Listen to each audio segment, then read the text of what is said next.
All right, well, good afternoon and welcome everyone to the Iowa Learning Farms Conservation Webinar Series. Thrilled today to be your host. I'm Liz Ripley, the Conservation and Cover Crop Outreach Specialist. And today we have with us Dr. Marshall McDaniel, Associate Professor of Soil and Plant Interactions here at Iowa State University. And his topic today is how much do cover crops and prairie reduce nitrogen losses, N2O and nitrate leaching? So these entire conservation webinar series are made possible thanks to our funders. So we want to give a quick shout out to them here with our next slide. Um,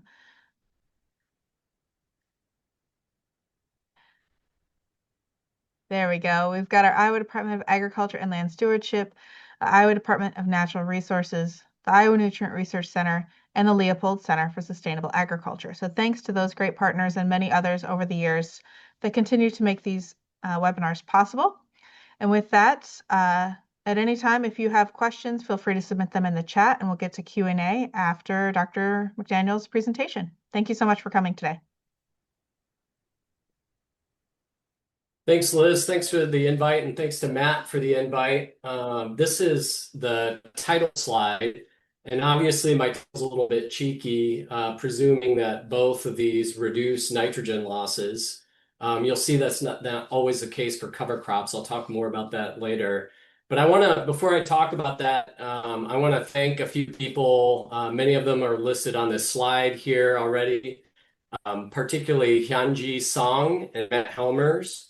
They provided a lot of the data and did the hard work. I get the easy job of just standing here and presenting it. So to acknowledge these people, these are the people that contributed to the science. A few of these folks contributed by establishing this long-term experiment that I'm going to share some data with you from.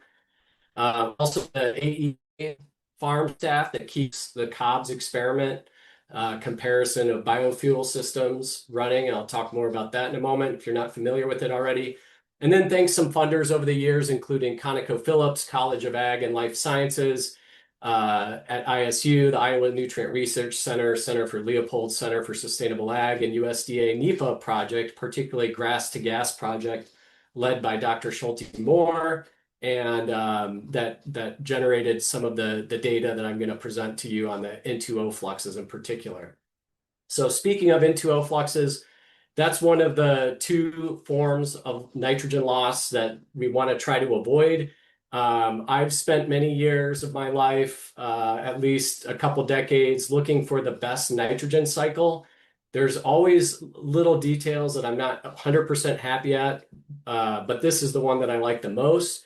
This is from a textbook that I use in a junior senior soil fertility class that I teach. It has all the pools or location of where nitrogen is at, but then all the fluxes or processes that occur, and they cover it pretty well. And the one you're probably all more familiar with is nitrate leaching. That's what a lot of these seminars are about at the Iowa Learning Farm.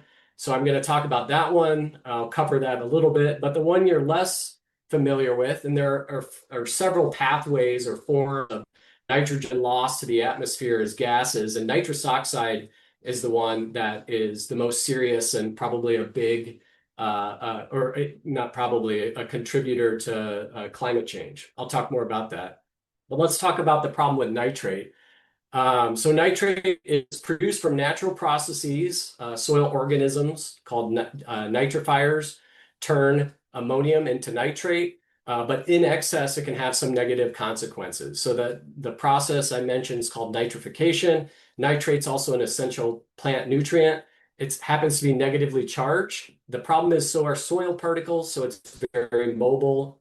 It leaches very easily, as this diagram showing tile drainage in presumably the Des Moines lobe, where we get a lot of flooding. So it aerates the soil, but it allows a pathway for nitrate to leach and then move from the tile drain out to a stream. There's also health effects. The EPA has set a limit of 10 milligrams per liter.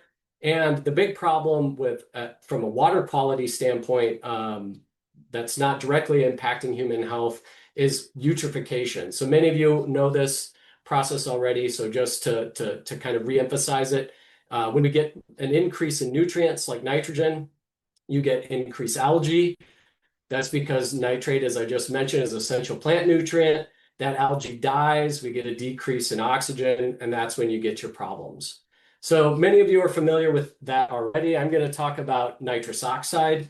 It's a potent greenhouse gas. By some estimates, it's 265 up to 300 times more potent than CO2 on a 100-year time scale. And the way most of us interact with nitrous oxide is when we're at the dentist's office, and I've got a funny cartoon here showing the nitrous oxide taking effect and a woman chatting LOL, LOL. It's known as the laughing gas.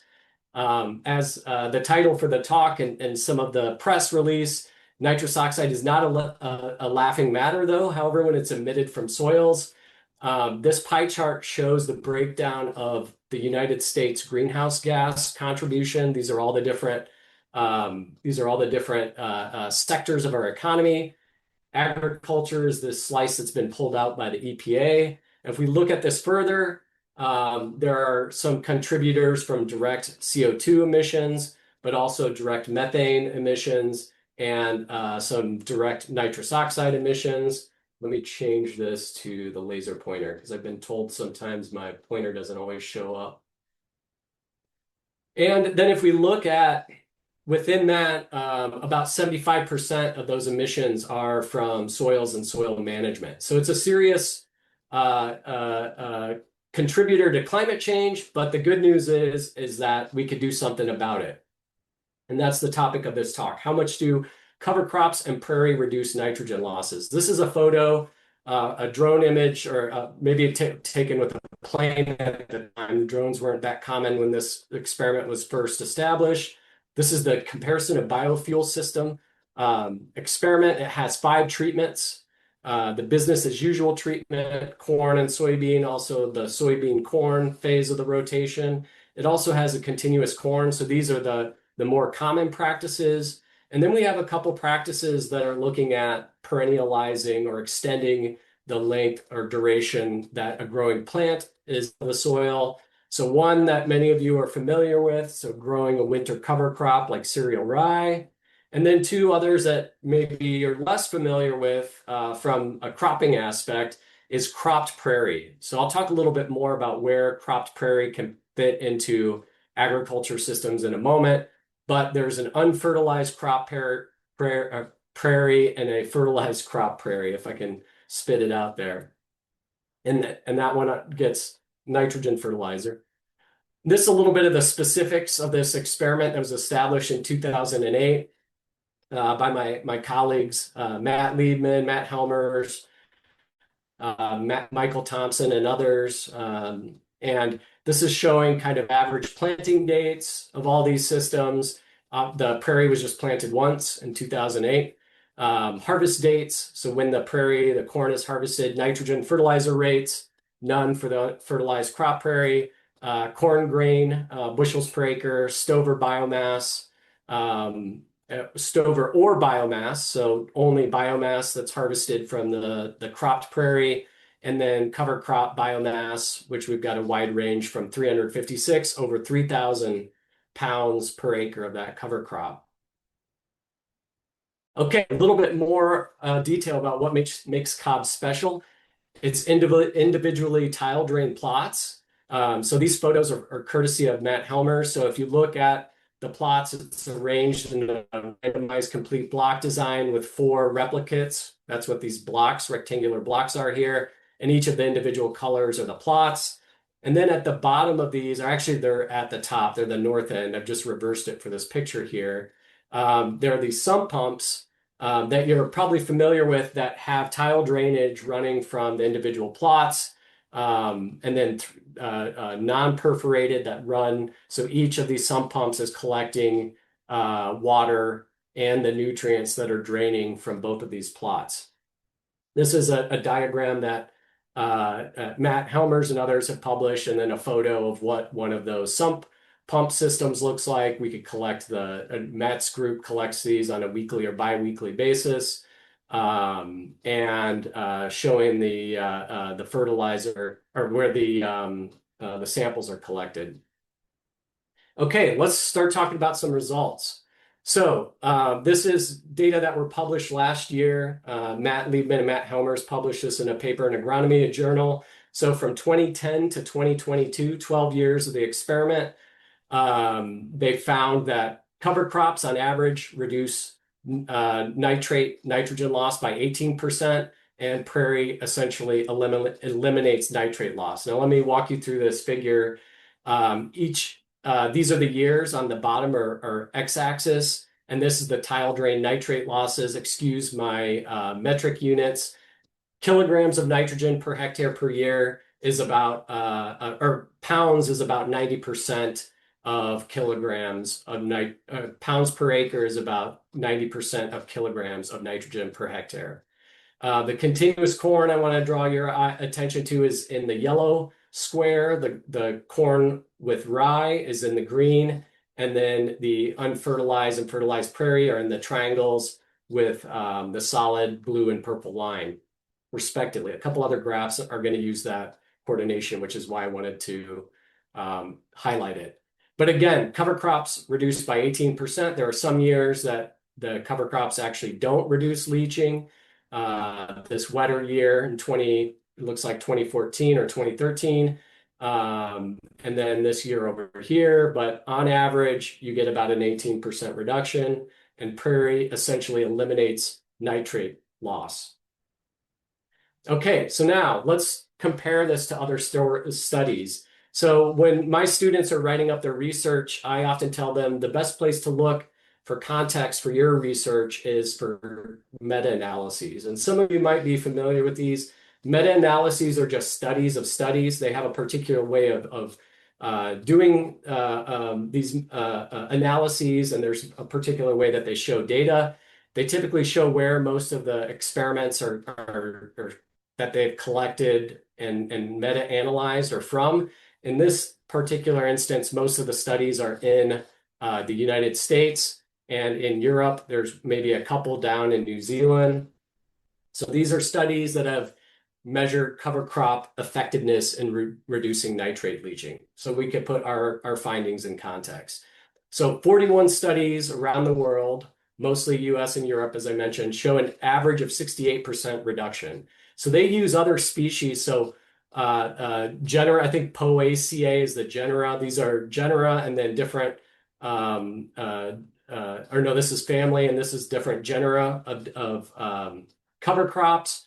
And anything to the left of this line, this is what I mean by there's peculiar ways of presenting data and meta-analyses. Anything to the left of this line is a reduction, and then they have the percent change. So they compare Poaceae, brassicas, legumes, and some other genera as well. And on average, they find cover crop studies typically show a 68% reduction. And ours, remember, was only about 18% on average. So doing a little bit less effective work. There's also a very similar study in Michigan. This is called the I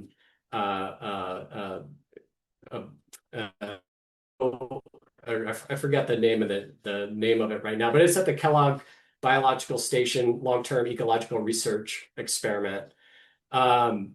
Here they've got continuous corn, some other perennial crops, switchgrass and miscanthus, but they have native grasses and restored prairie, also a poplar. And I just want to draw your attention again to the trait leached. Their native grasses and restored prairie leach at least 50%, if not more, than the continuous corn. And then also more locally here in a chronosequence or a study of multiple years of restored prairies, we find the nitrate concentration, not the load that was leached, is reduced almost to zero nitrate concentration within 15 to 20 years, according to this paper by Keith Schilling and his co-author. Okay, so now that's the story on nitrate.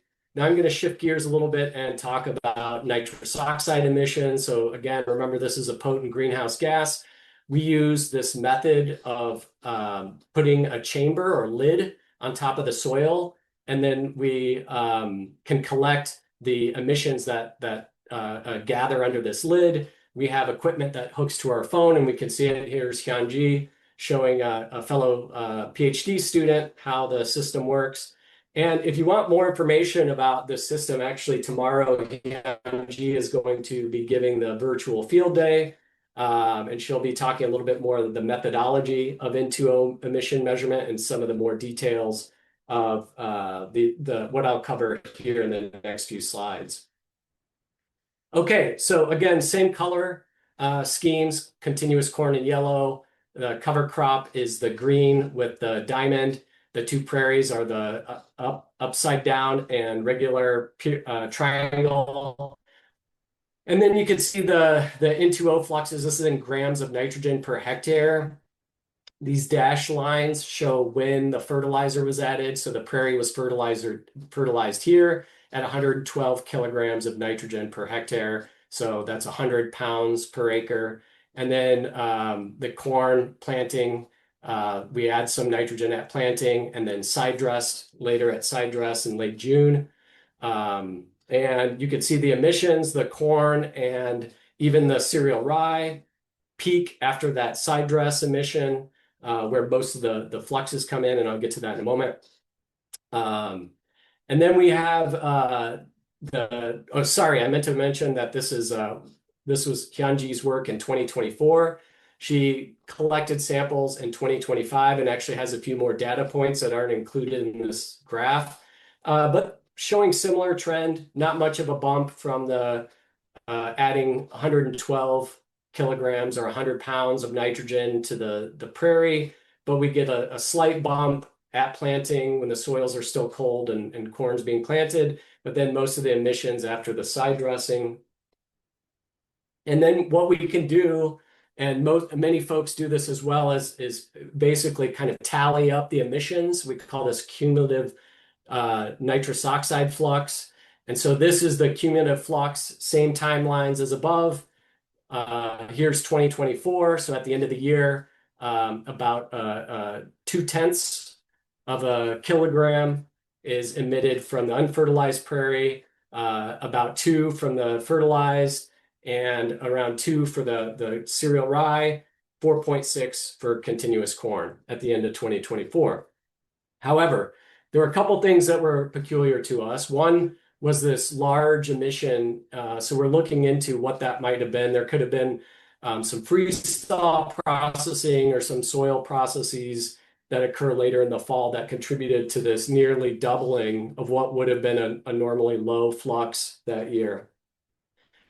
In the second year, in 2025, similar story, except the fertilized prairie remained low, so just 0.3 of a kilogram. And the other thing that happened in the second year is that now the cereal rye treatment is actually had greater nitrous oxide emissions than the no cereal rye continuous corn.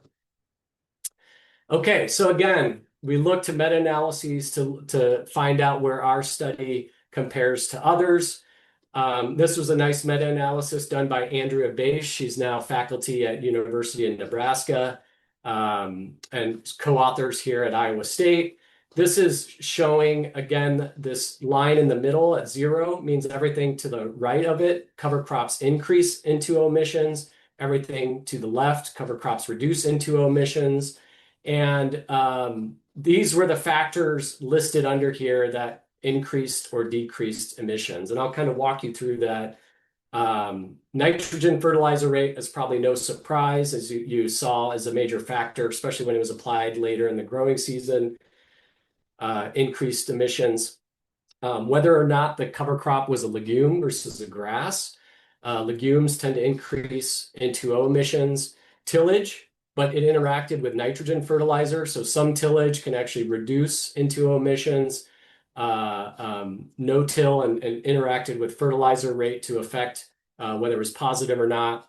Also, rainfall is a major factor, and sites that typically have greater than 20 inches of rainfall tended to be more on the positive side of the equation. And then as I showed you, even though we normally get more than 20 inches of rainfall a year in central Iowa, the year matters, right? So when Hyunji measured in 2024, we had a different story with the cover crop treatments than she saw in 2025.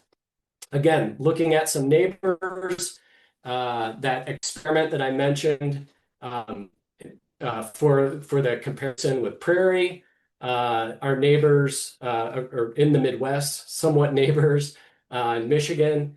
They showed a very similar story where continuous corn and annual crop rotations, native grasses, and restored prairie have very low nitrous oxide emissions.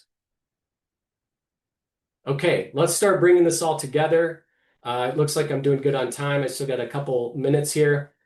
So, in reality, economists call the environmental damage costs externalities. So we don't pay for these, other people do, whether that's to clean up the nitrate in water or to pay for damage caused by rising water levels or more intense storms.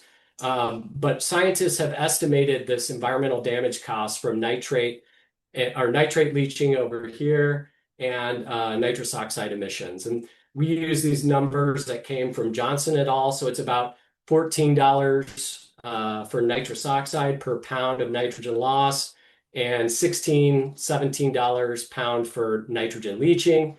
Here are the kind of tallies, the average for over either the 12 years for nitrate leaching, so the data from Matt Helmers and Matt Liebman, or Hyunji's data from the N2O losses show you, and this is in pounds per acre rather than in metric units per year. And you can see that when you tally both of those losses, you get about $977 in environmental damage costs. Continuous corn, about $800. Adding a cereal rye cover crop reduces it by about 25% compared to continuous corn. So cover crops do help with this environmental damage cost reduction. Prairie, a huge reduction, 90% on average reduction in environmental damage costs. And this compares, there's a study in Illinois, this Johnson et al. Study. They found over $1,000 for kind of the no cover environmental damage costs per acre. And then cover crops actually had a greater decrease on that environmental damage cost when they calculated it. Okay, so you might be asking yourself, where do cropped prairies fit into sustainable or regenerative agriculture practices? That's actually what Lisa Schulte-Moore, leading this grass to gas project, and many others shown in this photo here. One of our annual traditions is to play putt-putt. That's why we're all here at a putt-putt golf course. So this is a driving range and putt-putt. And in this project, we're looking at using cropped prairie as a feedstock for anaerobic digesters. So producing renewable biogas, but also getting some of these environmental damage cost reductions that I just mentioned that prairies can get. Okay, so now to kind of wrap things up, cover crops effectiveness is okay for nitrate leaching, at least from the Cobb study in continuous corn. It's mixed for nitrous oxide losses, so not as effective as prairie. Prairie leaches essentially no nitrate and emits little N2O, even when we add nitrogen fertilizer early in the growing season to get more of that prairie biomass. So, and both of these are tools in a farmer's tool belt, right? I'll show you kind of how that might work on an annual or cross or multi-annual scale. But strategically perennializing corn, soybeans, or continuous corn fields can substantially reduce nitrogen losses. And this is kind of how I like to look at it. This is kind of a work in progress, but some figures that I've made. So if we think of both space and time, a plant growing, space being the distance from the center of this ring to the right out to the outside, whether you have 0% or 100% of a field covered. And then just like a clock, if we look at the months, the 12 months of the year in each position of the clock, we have January through April is winter time, April through June, spring, et cetera, et cetera. Here we've got our business as usual, corn, soybean. We've got a large area of uncovered soil, and then 50% of that too, the interrow isn't covered. But as the canopy closes, this protects our soils from erosion at least. But I just showed some options, right? These are two tools in the tool belt. So adding a winter cover crop, you have the cereal rye that's actually growing in the shoulder seasons, which is why it's can be effective at soaking up lost nitrogen. It's dormant during the winter. And then a perennial crop like prairie. This could also apply to other perennial crops like alfalfa that's used in dairy systems that might be grown for multiple years, or even a perennial crop, a grain crop like Kernza that's gaining more traction. But anyways, that's the two pathways or ways I look at it. Um, I just want to wrap up here and say thanks again. Any of the publications I cited, take your phone out and click this QR code, or if you email me, I'm happy to share these with you, including the slides. I want to give a big shout out to Hyun Ji again, who shared her Into0 data that I just presented, and want to plug her virtual field day tomorrow again. And then I'm on a few of the socials, more active on Blue Sky if you want to find out any of the other work we're doing as a lab. Thanks again for your attention. I'm happy to take any questions. I saw a few coming in the chat. Yeah, so if you want to go ahead and advance to the next slide while folks are getting their questions in, we'll get through some of the housekeeping components here. The first one is probably if you There are we go. attending today for a CCA CEU, you probably know the drill by now, but you can email Elena Whitaker at alenaw@iastate.edu by 5 p.m. today with your name. And if you use a different one to watch the webinar than your registered CCA number, please provide both. And then that number to get your credit. We'll get that emailed in on your behalf. So again, that's Elena Whitaker, alenaw@iastate.edu. All right, and I believe our next slide is to ask folks to complete our voluntary demographic survey as a USDA funded program. We ask that folks complete this survey just once. You don't even have, if you've already done it, thank you. If you have not, we ask that you do it today, where you can click that link, or sorry, go to that link, iowalearningfarms.org/survey, or scan this QR code. It should take you just a couple minutes to provide that information. And again, we thank you for those that have done so. Only one response is needed per calendar year. All right, I believe our next slide is for next week's webinar.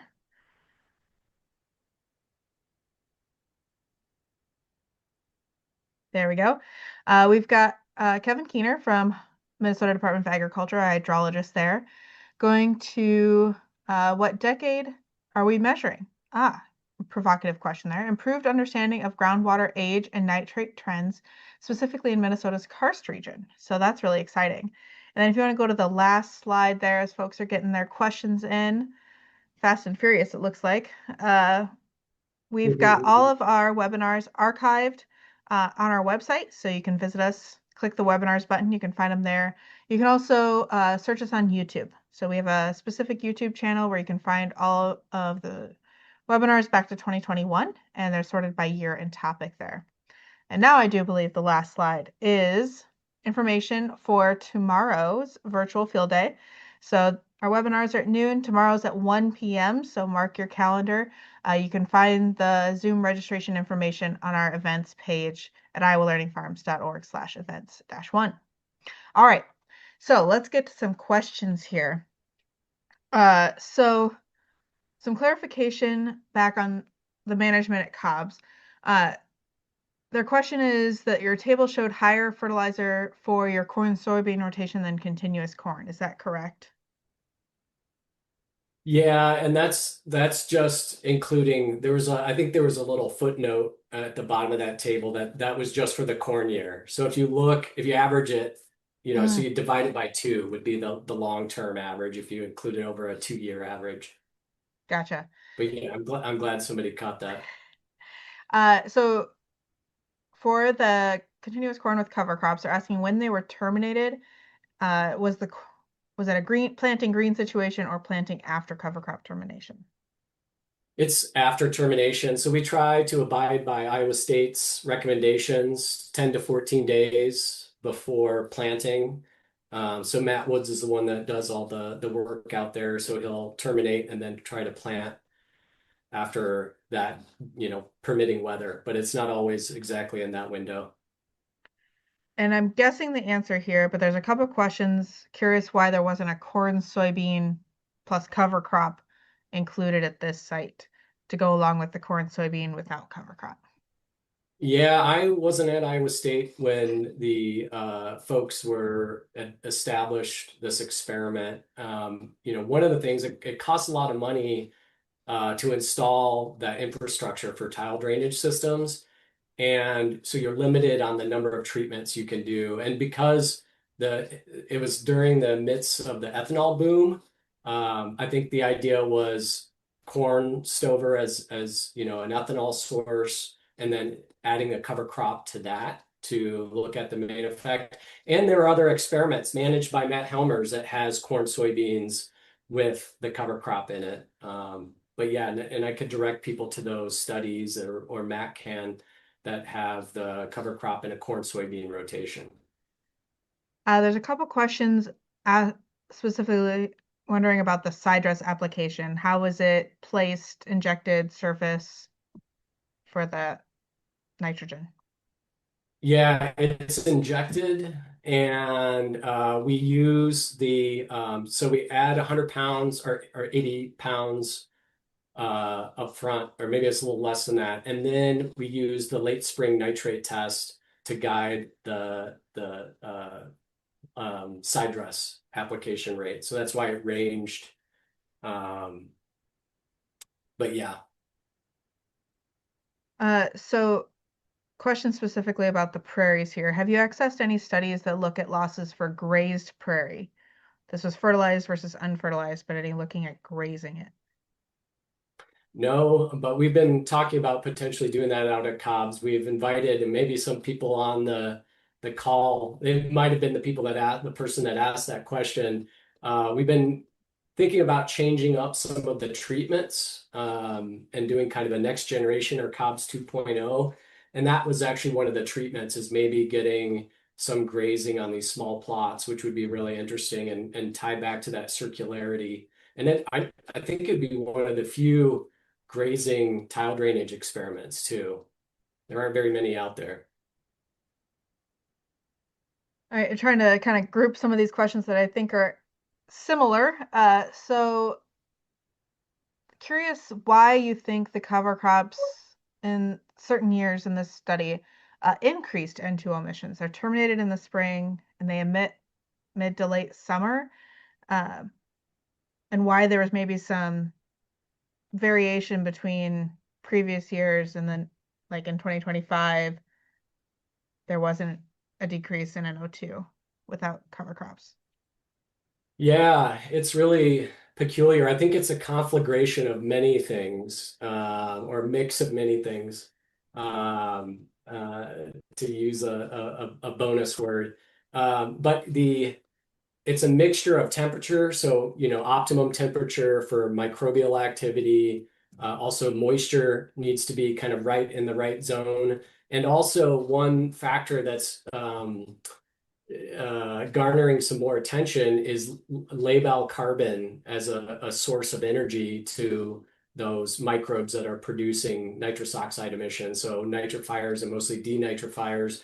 And so having lots of carbon there, moisture at the right level, high temperatures, I think is when we get those peaks of N2O emissions, and having nitrogen there for them to either denitrify or nitrify.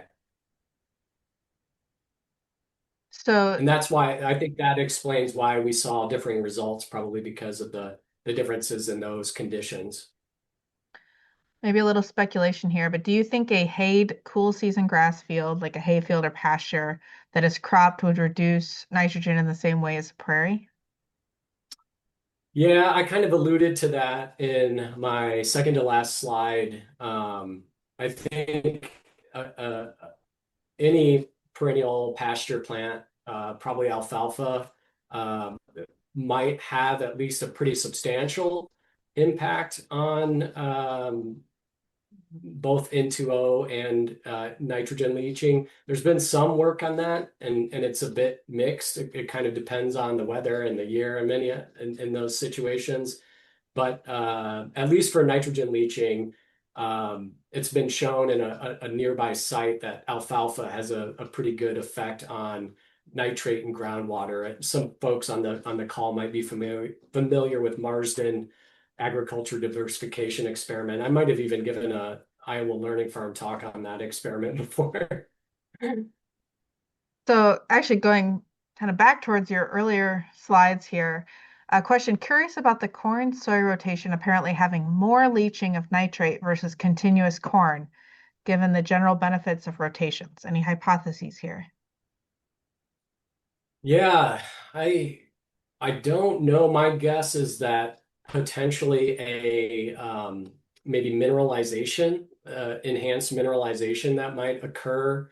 Um, some folks have done research on that. The enhanced mineralization could be a factor of what's driving nitrogen leaching. And so yeah, that might be the reason where because presumably maybe I should explain that a little more. Corn stover and corn roots are probably higher in carbon relative to nitrogen. Soybeans have a more narrow or lower seed-to-N ratio, presumably because they're a legume. So they might mineralize faster or microbes decompose them, and that might contribute to a bit more leaching, If we think despite of, a rotation effect. here's a question. If we think about the total N balance loss from both leaching and emissions, what practices besides Prairie reach closer to net zero? Yeah. Um, thinking about the other nitrogen losses that we didn't measure here, we we do have actually Hyunji is the lead author of this study too, and I didn't have time to talk about it, but we're looking at the stocks or the amount of carbon and nitrogen that's down to a meter deep, about 4 feet deep. And we are trying to look at, under the prairies, under the cover crop system, how much carbon and total nitrogen is accumulating. Because presumably, if you lower losses, you should be seeing more nitrogen accumulating in the soil. But it's a little more complicated than that. I'll say TBD for now. Question here. Do you plan to test the fertilized prairie's ability to perform over several years? They're speculating that over time, with the extra nitrogen inputs, it would result in more emissions as the carbon to nitrogen ratio declines. Yeah, we had funding for 2 years of N2O emissions, and those 2 years, and sorry, I should have made this clear. We're much later in the establishment of COBs, so there already would have been kind of a cumulative nitrogen effect that nitrogen was added annually, and I think if I remember right, Hyunji might go through the details tomorrow, but it was maybe I think it'd be year 12 and 13 of Cobb's or 13, 14. And so there had been, substantial amount over a decade of nitrogen inputs that have accumulated. And still we saw, except for that one time point at the end of 2024, pretty low N2O emissions. And just for clarification, and I think you mentioned this earlier, but it's a single species cover crop cereal rye versus the diverse multi-species prairie. Yeah, yeah, and I should have said that the prairie mix, the seed mix that was added is a 26 species. And yeah, the cereal rye, just to be clear, was just the single species cover crop. But I know there are both researchers and farmers interested in doing multiple species cover crop mixtures. And I think this is a great question. Can you help explain what is going on if we reduce nitrate leaching in corn when we have a cover crop, but we can't really reduce nitrogen applications if we're using a cover crop? What is happening to the nitrate that is not being lost? Where's it going? Yeah, I mean, again, we don't account for all the nitrogen that's being lost, right? We're just measuring nitrate, which is, on the order of magnitude of, 5 to to 30 pounds per acre, and then N2O emissions, which might be 5 to 10. So that only counts for a small portion of any nitrogen fertilizer that's added. It doesn't mean it's not important because, as I mentioned, those are environmentally damaging losses. There are other ways that nitrogen can be lost. It could be denitrified all the way to into gas, and that's a best case scenario if it's going to be lost. And that's because it's the inert gas that makes up 78% of our atmosphere. It could also be lost as nitric oxide, NO. It could be lost as ammonia, NH3, depending on the fertilizer form and conditions. So just because we measure losses in this one pathway doesn't mean we necessarily might see an accumulation or be able to reduce fertilizer applications. Although some folks have looked at that. We again go by the late spring nitrate test for that second dose of fertilizer that's applied in June or late June. So one of your slides showed that legumes increase N2O emissions versus the grass-only cover crop. Does that have to do with the carbon and nitrogen ratio of legumes typically lower and breaking down more quickly? You kind of alluded that with maybe the soybean residue. Yeah, precisely. Yeah, that questioner answered their own question. So, when they're looking at the rate of fertilizer used on the prairie, is that based on crop removal? Because I know that prairie is harvested periodically, or is nitrogen being stored in the soil? Yeah,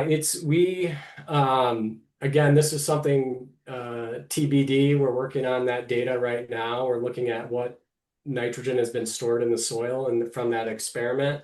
Um, we don't see large amounts of it being stored, and it's based on like a removal rate. And we know that it produces quite a bit more biomass when you fertilize prairie, as Matt Helmer's and Matt Liebman's publication had shown. And I think we've got time for this, maybe our last question here. I know we can't get quite to all of them, but if we plant soybeans into a very thick rye cover crop, would you expect significantly more N fixation from the soybeans? Yeah, that's a great question. There's some really interesting research looking at infixation with soybeans. So infixation, for those of you that don't know, that's regulated by a symbiont, rhizobia that live in nodules in legumes and soybeans in this case. And there's been some research looking at the available fertilizer or the available nitrogen that's in the soil. And some studies show that a little bit of fertilizer will increase nodulation and N2 fixation, but then over fertilizing soybeans can actually decrease or inhibit that. So a small amount can kind of have a positive effect, but usually this is why we don't fertilize soybeans too, right? So and kind of relating it back to that question, a cover crop, if it were to reduce the available nitrogen in the soil, might have a stimulatory effect, depending on the year and the amount of available nitrogen on soybean nitrogen fixation. Great. Well, thank you so much, Dr. McDaniel. I'm sure, many more questions, and I know your email is available online for folks to follow up with you if they have very specific questions or want to know more about specific results from any of the studies that you shared. And yes, I hope many of you can join us tomorrow as we dive in specifically to the greenhouse gas side of things with Hanji. So thank you so much, everyone. Take care. Thanks again. See y'all.